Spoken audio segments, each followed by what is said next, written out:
What? What's this? Could it be? Could it be? We're on the intermediate fundamentals? Boy, that's right, guys. We're moving on up. Now, there's still a few topics in the beginner fundamentals that I want to cover before exclusively moving on into the intermediate topics. But this topic is too important. This topic right here is too important not to go over. So, let's go.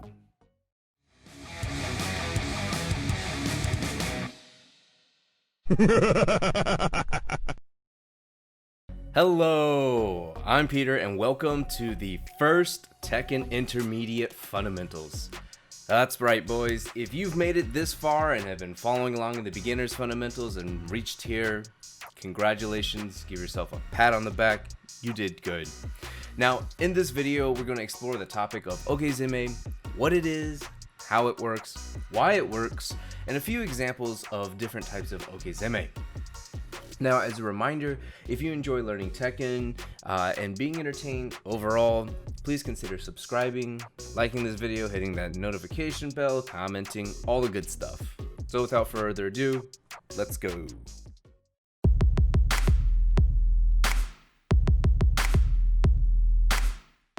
What is Okizeme? Well, the term Okizeme is actually a combination of two Japanese words, okiru, which means wake up, and semeru, which means attack or assault. Think of it as pressure, if you will. Now, the combined words Okizeme is actually shortened to Oki, just Oki, by the FGC community. And by the way, very sorry if I am butchering the pronunciation here. But nonetheless, Oki means assaulting or pressuring an opponent who is waking up off the floor. Now, there are lots of different types of Oki setups, Oki mix-ups. Every character has them, some are stronger than others, but nonetheless, the principle more or less is the same. Knock the opponent down, and then apply a mix-up for when the opponent wakes up or stays on the ground. Most Okis account for opponents who stay on the ground.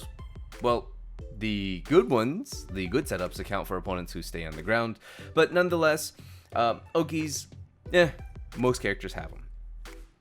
Now, before we move on, know that Oki is never guaranteed. It's a mix-up. For something to be a true Oki, the opponent must have an opportunity to avoid the damage somehow. Now, I'm going to show you two examples. One is Oki, the other is not. Now, let's take a look and see which is Oki and which is not. So then we have a better understanding of it. So example number one, right here. Steve does arm lock throw into cheap shot. Next, Nina. She does wipe the floor into bad habit, which is forward 3. So now we're left with Steve's arm lock throw. Now, this example of arm lock into cheap shot, this is a legitimate throw that leads into an Oki mix-up. While the arm lock throw into cheap shot might look like it's guaranteed, it isn't. If the Geese player decides to do a back roll, he can escape this Oki setup by just avoiding the low altogether. However, if he decides to do a back roll, the Geese player can actually get nailed in the back by a Sonic Fang from the Steve, down forward 1+2. This is all based on a coin flip, a mix-up if you will, a guess between the Steve player here and the Geese player here. So if one guess is wrong, the other guess is right, then they profit. This is what makes a true Oki. Opponent has to guess, they can guess right, they can guess wrong. Whoever guesses the best wins the game. If you guessed that Nina's wipe the floor, full crouch down forward 4 into bad habit, forward 3 was the Oki example, then you are wrong. Sorry, thanks for playing. This is not Oki. Even though on the combo counter, this does not register as a true combo, the opponent cannot get out of this. If wipe the floor lands, Nina is guaranteed a forward 3. Follow up, no matter if you tech roll, quick recovery, delay wake up kick, or any other wake up options, remember, you can't get out of this, so therefore this is not a true Oki mix-up. This is just a guaranteed hit that she gets.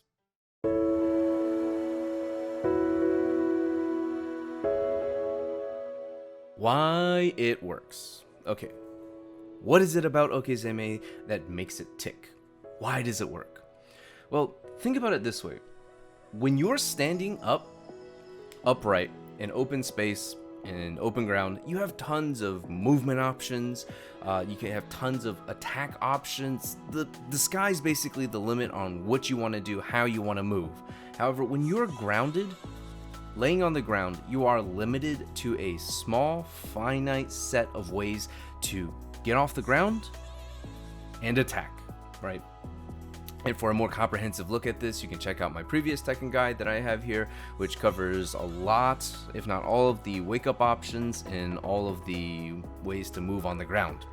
But anyways, the concept of Oki is to exploit the weakness, the vulnerability of the grounded state by applying a mix-up. Because there's only so many ways to get off the ground, and there's only so many ways to attack off the ground. So your opponent can apply a mix-up to you, or you can apply a mix-up to your opponent when they're on the ground. And if you guess correctly, you get damage on them, frame disadvantage to them, and maybe, who knows, maybe you get to launch them of some sort. And if your opponent conversely guesses right, then they don't take the damage, and potentially you could get damage dealt over to you. So again, it's a mix-up.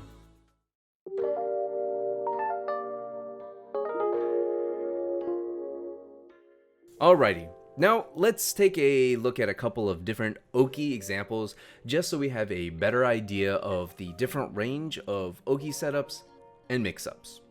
First example, Bob. Now Bob has wave dash 3-2 or crouch dash 3-2 into back 3.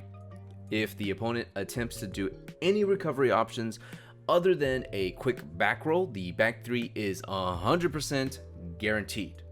However, this back 3 can be avoided entirely if the opponent does a quick back roll.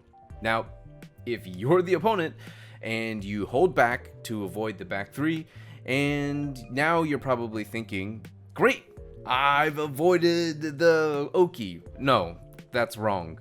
What actually happened is the Oki has now just started. That's right. After performing quick back roll, the mix-up begins. Since we already know that the quick back roll is the only recovery method to avoiding the back 3, this recovery can be exploited.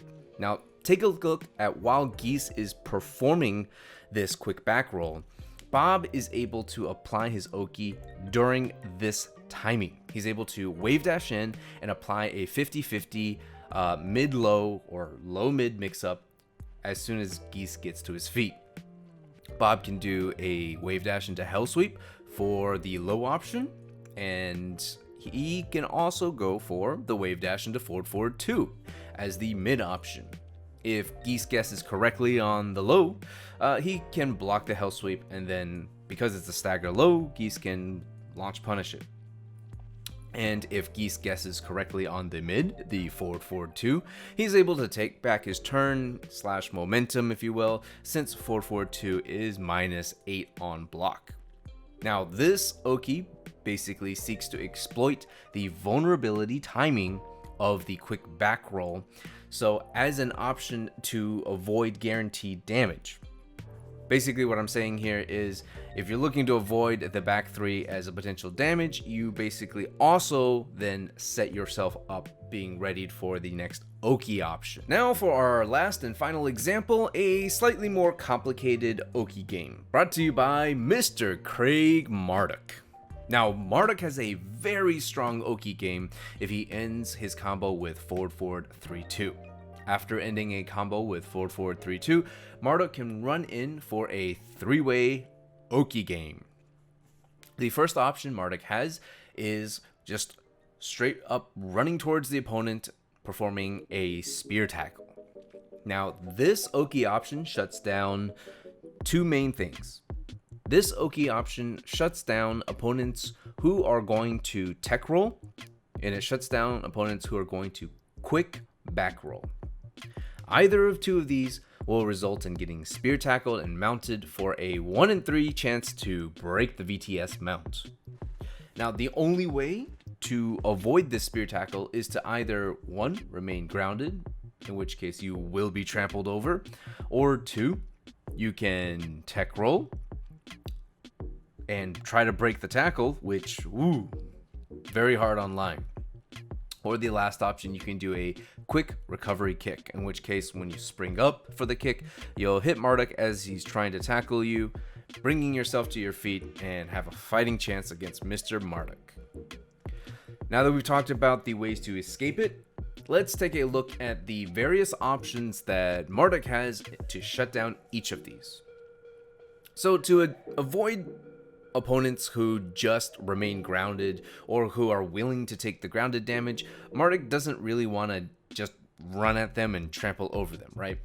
If the Marduk has an idea that the opponent is going to stay on the ground, then he can do a run-up ground throw. If he goes for the running ground throw, whether it's the 1+3 where he flings his opponent into the air, or the 2+4 throw, both deal a ton of damage. A lot of damage. So if Marduk suspects that you're going to stay grounded because you want to avoid this spear tackle, he can just run up, throw you.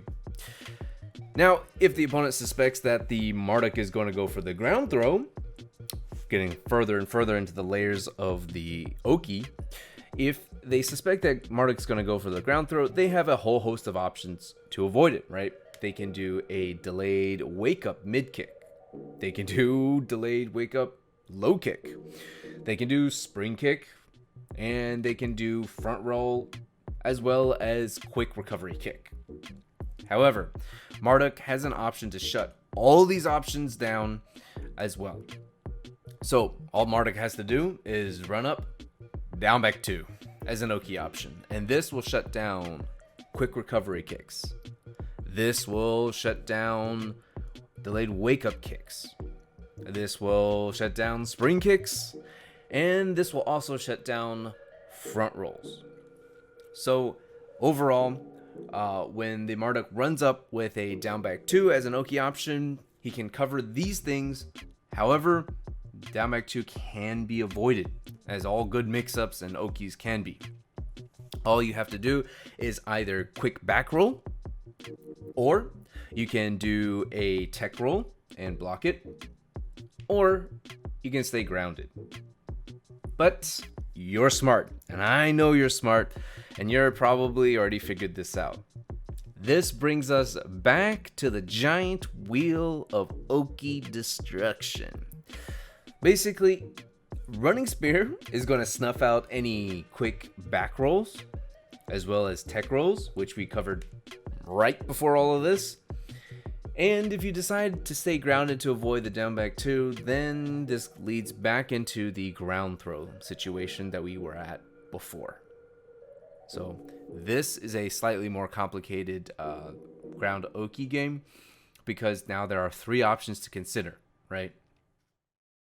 Alrighty everybody, thank you guys so much for sitting through this video and watching it. I hope this enlightened you in regards to what Oki is, why it works, how it works, and the different implications or applications of Oki. Because we hear this term a lot when the announcers or the commentators say, oh my god, what's for breakfast, or what's the Oki, what's the wake up mix up. This is all referring to Oki. So with that, thank you guys so much once again. Hope this shed some light on things, and thank you patrons. Thank you guys so much. This video was solely funded by you guys, and I couldn't have done it without you. And if anybody is still watching this and you've enjoyed any of it whatsoever, please feel free to give me a like, comment, subscribe. I truly appreciate that. Everything helps, man. Thank you so much. I'm Peter, and I'm signing out. See you guys on the next video. Take care.